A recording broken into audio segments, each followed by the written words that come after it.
ស្រែអូនអីក៏ធំម៉ែចំម៉ាច់ចំនឹងគាល់បងនេះទឹមតែថ្មីដាក់ទៅភ្លឹបស៊ីគ្នាត្មងអូនអាយ៉ា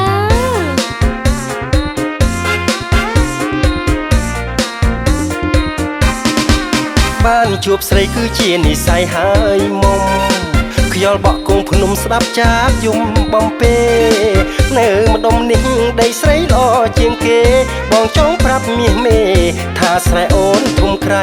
លំគាល់បងមានបំណងចង់មកជួយភ្ជួរដីស្រីជួយដោយចិត្តស្មោះបងមិនយកកម្រៃសូមអូនកុំព្រួយអីស្រែស្រីនឹងល្អក៏ប៉ុន្តែស្រែស្រីដីនៅរឹងមិនដឹងប្រឡងជួស្រែមិនស្រួលទេណោព្រោះអីដីនេះមានកន្លែងខ្លះរឹងជាងថ្មអូនខ្លាចក្រែងលោបងស៊ូមិនបានខ្លាចក៏ក្តៅស្មៅក៏ចានស្រែក៏ធំតលីយ៉ាងគិតសុំទៅអ្នកប្រយ័ត្នតែខកប្រានតែបើអូនបានស្មានបងស៊ូមិនបានទេញាតបងធំរៀងបងក៏ហមមួនស្រែប៉ុនផុសស្ងួនបងធ្លាប់ជួដែរនឹងគាត់បងធំហើយជួខ្លាំងជាងគេបងជួរស់ទាល់តែមាសមេឃើញហើយញញឹមផាលក៏មុតអូក៏លឿនមិនបាច់ជឿនពេលវាចូលនឹមជួបានទាំងយប់ទាំងថ្ងៃព្រលឹម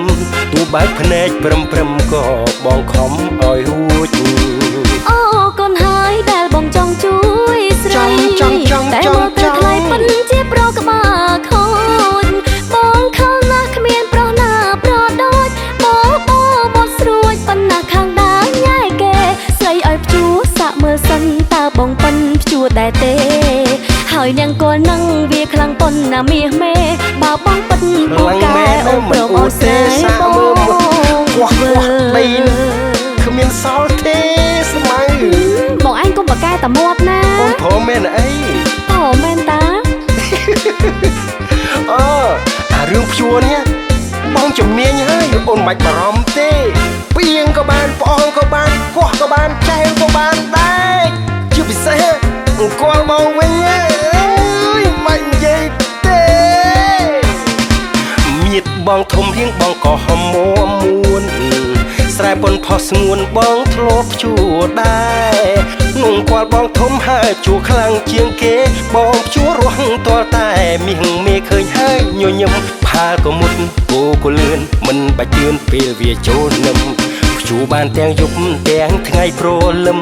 ទូបើកភ្នែកព្រមក៏បងខំឲ្យរួច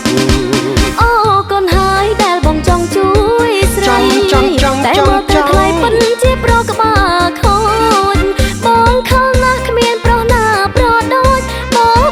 បត់ស្រួចប៉ុណ្ណាខាងដើមញ៉ែគេស្រីឲ្យភ្ជួរសាក់មើលសិនតើបងប៉ុនភ្ជួរដែរទេហើយនាងកលនឹងវាខ្លាំងប៉ុនណាមាសមេបើបងប៉ុនពូកែអូនព្រមអូនស្រែបង